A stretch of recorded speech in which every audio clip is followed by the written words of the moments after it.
thanks everyone again for being here. We have Coach Campbell along with Tara Montemalunia and Una Jovanovic following today's game against Texas. We'll begin with an opening statement from Coach and then open the room for questions.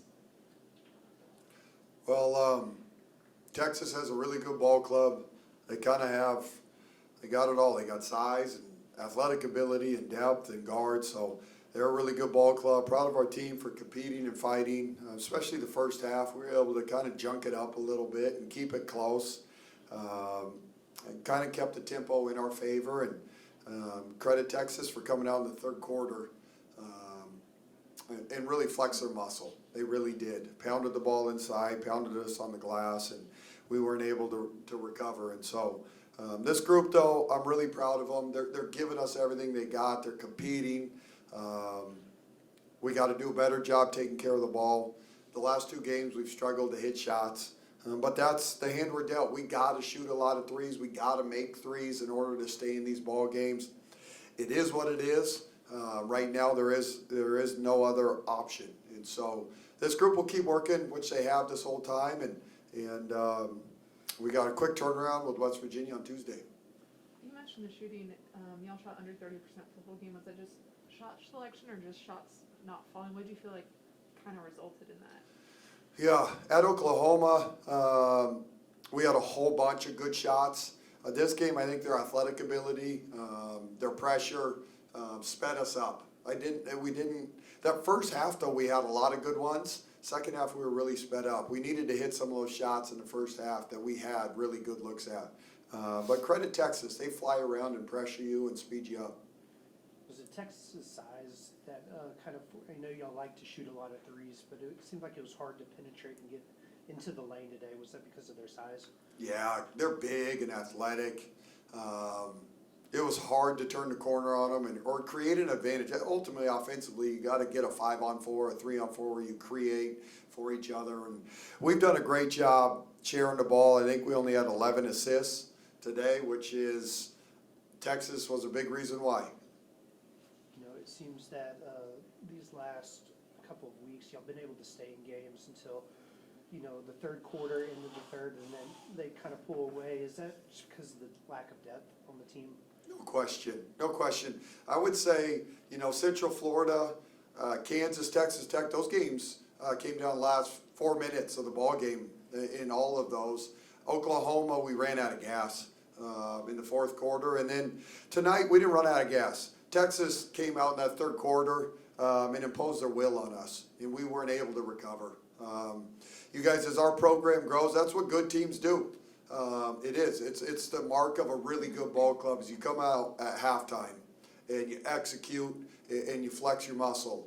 And we're not there yet. And that's part of building a program and maturing as a team. In a game like this, what do you feel like, for you personally as a team, you guys learn from a game like this where kind of that third quarter got away from you guys a little bit? I would say definitely how important things like offensive rebounds are for the other team. They had a lot of those. It's just little controllable things on defense that we didn't do that really let them get easy baskets. And stuff like these games really shows how much that stuff matters. And also, you know, they're trying to pressure us and speed us up when we're on offense. And this is just a good learning experience for us to, you know, we can't pick the ball up and then get stuck, stuff like that, and just be in a more attack mode and not so defensive.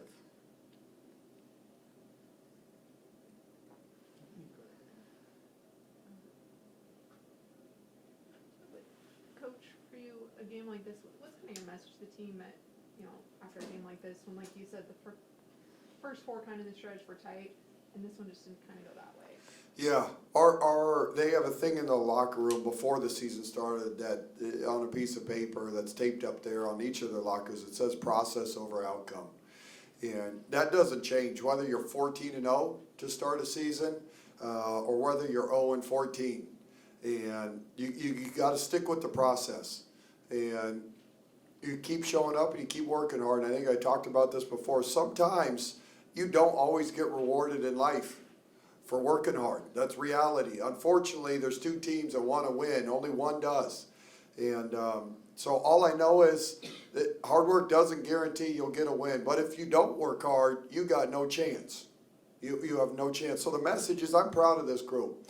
Tonight we didn't play very good, and Texas gets a lot of credit for that. But our group's fighting and they're competing. That I have no issue with.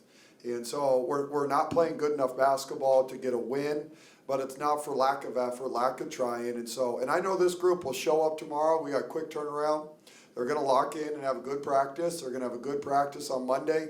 And we got a heck of a team coming in here, West Virginia, that's going to get after us. And so this team, they're going to keep chipping away. And they know on the back end of this, we got Madison and Sedona that's going to join us. And so we know there's help coming.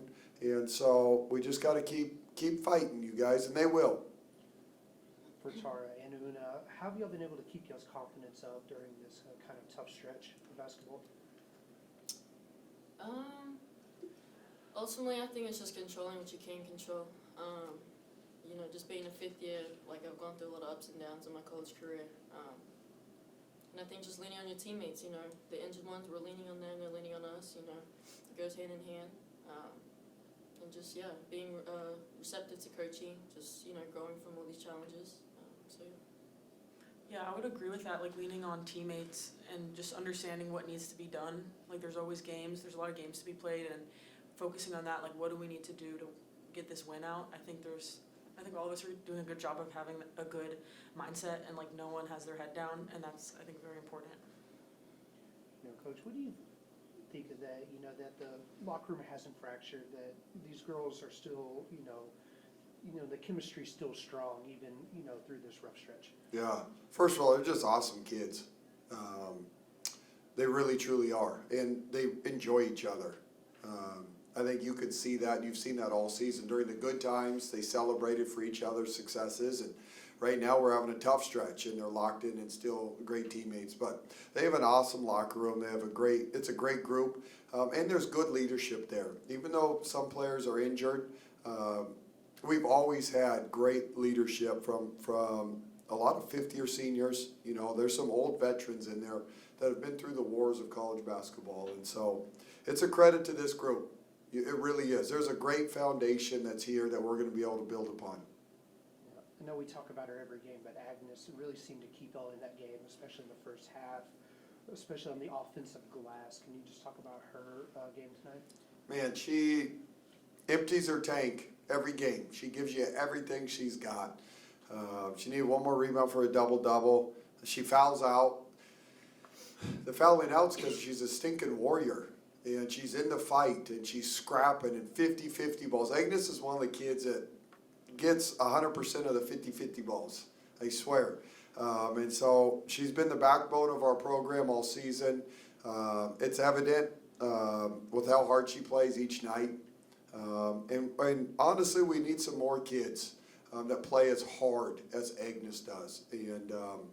And she's a kid that leads by example. She's a lady with few words, not a big talker, but her example, her work ethic, her toughness speaks plenty loud. You know, Tuesday's Play for K game here at TCU. What does that foundation mean to you? Yeah, I mean, it's spread over college basketball. It's one of the most powerful things to bring awareness to cancer. It's really cool, and it's been around for years, and it's just grown. To the point that teams are wearing pink uniforms and pink shoes, and it just brings a bright spotlight to cancer awareness. And the Kay Yao Foundation, obviously, she's one of the legends in our game, and so that's something that's really special. And that impacts. I mean, I bet you everyone in this room has someone that's been impacted by that in some way or shape or form. And so it's probably really in college basketball the most publicized game in the country every year, and it's really cool. Anything else for these three? Good. All right, thanks everyone. Thanks, you Thank you. guys. Thank you. See y'all Tuesday. I'll be in pink shoes on Tuesday.